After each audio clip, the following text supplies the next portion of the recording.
جی تو دوستو یہ ویڈیو ڈرامہ شرح پسند کے مداحوں کے لیے بہت ہی انٹرسٹنگ ہونے جا رہی ہے۔ اب ایک ایسے خطرناک موڑ پر پہنچ چکی ہے جہاں رشتے محبت سے کم اور انا کنٹرول انتقام سے زیادہ جڑے نظر آتے ہیں۔ صنم اور فدا کے درمیان بڑھتی ہوئی کشیدگی اب صرف گھریلو اختلافات نہیں رہی بلکہ ایک ایسی جنگ بن چکی ہے جس میں ہر لفظ زخم کو لگتا ہے۔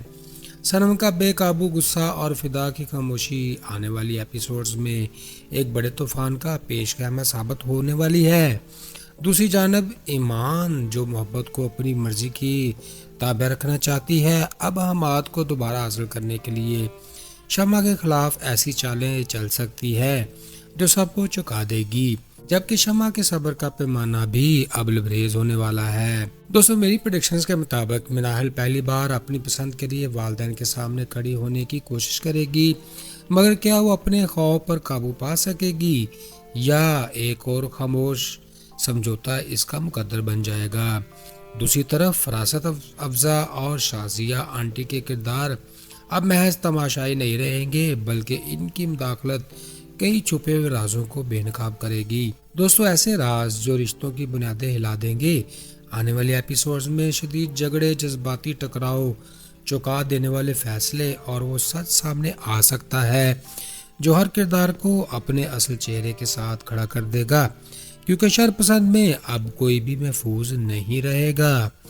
دوستو اگر دیکھا جائے تو ڈرامہ شر پسند کے کردار بظاہر مضبوط نظر آتے ہیں، مگر گہرائی میں جائیں تو زیادہ تر اخلاقی الجھن اور خود غرضی کا مجموعہ لگتے ہیں۔ اگر ہم ایمان کی بات کریں تو ایمان محبت کو رشتہ نہیں بلکہ طاقت کا کھیل سمجھتی ہے، جہاں سامنے والے کو توڑ کر جیت حاصل کرنا اس کا مقصد ہے، جو اسے منفی ذہنیت کی علامت بنا رہا ہے۔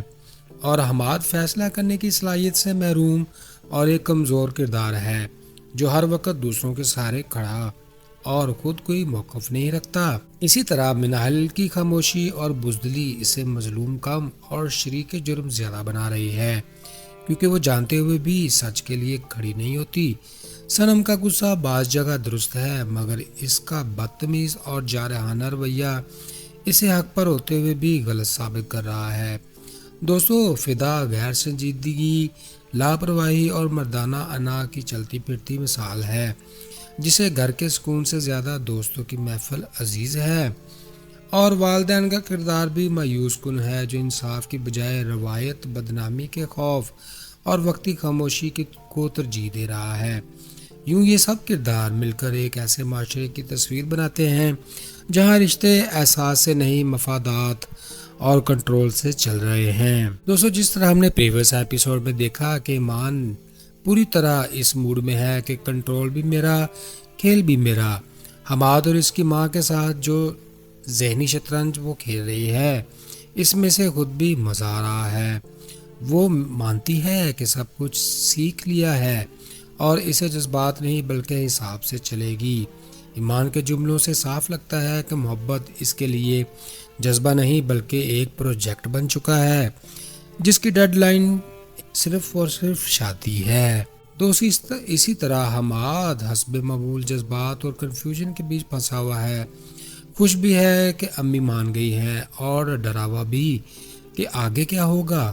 وہ مناحل کو ہمت دلا رہا ہے کہ خود بھی دل ہی دل میں کانپ رہا ہے۔ حماد کا مسئلہ یہ ہے کہ وہ سب کو خوش رکھنا چاہتا ہے اور آخر میں خود ہی پریشان رہ جاتا ہے۔ دوستو اسی ایپیسوڈ میں مناحل کی سب سے بڑی لڑائی اس کے اپنے دل اور والدین کے ڈر کے ساتھ ہے۔ وہ ماں سے محبت تو کرتی ہے مگر اپنے ابو سے بات کرنے کا تصور ہی اس کے لیے کسی امتحان سے کم نہیں۔ اس ایپیسوڈ میں مناحل ہمت کرو اور مجھ سے نہیں ہوگا کے درمیان جھولتی ہوئی نظر آتی ہے۔ فرینڈز صنم کا پارا اس ایپیسوڈ میں خاصا ہائی نظر آیا۔ فدا کے مہمان، شور شرابہ اور لاپرواہی اسے پاگل کر دیتی ہے۔ وہ جو سوچتی ہے وہی بول دیتی ہے، چاہے مہمان سنے یا محلہ۔ اس کا غصہ سچا ہے مگر طریقہ ایسا کہ معاملہ بگڑ ہی جائے۔ فرینڈز اس ایپیسوڈ میں فدا کو لگتا ہے کہ گھر نہیں بلکہ اوپن ہاؤس ہے۔ دوست، تاش، کہکے اور کھانا سب ایک ساتھ، بیوی ناراض ہو تو ہو مگر محفل نہیں رکنی چاہیے۔ فدا کی مصوبت یہ ہے کہ وہ ہر بات کو اتنا بھی بڑا مسئلہ نہیں سمجھتا۔ دوستو پریویس ایپیسوڈ میں امی حسب روایت رشتوں، صبر اور لوگ کیا کہیں گے کے فلسفے میں پھنسی ہوئی ہیں، جبکہ ابو کھانے، مہمان نوازی اور نصیحتوں سے سب کچھ ٹھیک رکھنے کی کوشش کرتے ہیں۔ دونوں کو لگتا ہے کہ وہ سب سنبھال رہے ہیں، مگر اصل ڈرامہ تو ان کی آنکھوں کے سامنے ہی چل رہا ہے۔ اس ایپیسوڈ میں ہمیں یہ سبق ملتا ہے کہ رشتے طاقت، ضد اور چالاکی سے نہیں بلکہ سچائی، برابری اور کھلے مکالمے سے چلتے ہیں۔ محبت میں ایک فریق دوسرے کو کنٹرول کرنا یا اس پر ذہنی دباؤ ڈالنا آخرکار تباہی کی طرف لے جاتا ہے۔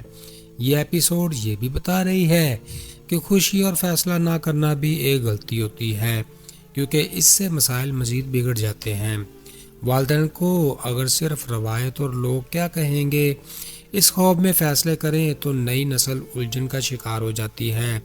سب سے اہم سبق یہ ہے کہ وقتی فائدے کے لیے کیے گئے غلط فیصلے دیر پا نقصان کا سبب بن جاتے ہیں، اور گھر کا سکون صرف باہمی احترام اور ذمہ داری سے ہی قائم رہ سکتا ہے۔ دوستو ویڈیو کے اختتام پر بس اتنا ہی کہنا چاہوں گا کہ شر پسند کی یہ ایپیسوڈ ہمیں سوچنے پر مجبور کرتی ہے کہ رشتوں میں ضد، انا اور خاموشی کس طرح بڑے طوفان کھڑے کر دیتی ہیں۔